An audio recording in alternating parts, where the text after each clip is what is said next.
கடல் படு அலையென எரிமலை வெடிபட வெளிவரு அனலென சிறுநரி அழிபட விரைகிற புலியென என் வழி தனி வழி என் வழி தனி வழி என வெற்றி செல்வன் எழுவான்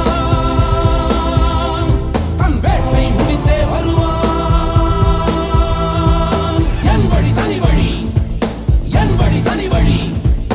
என் வழி தனி வழி என் வழி தனி வழி என் வழி தனி வழி.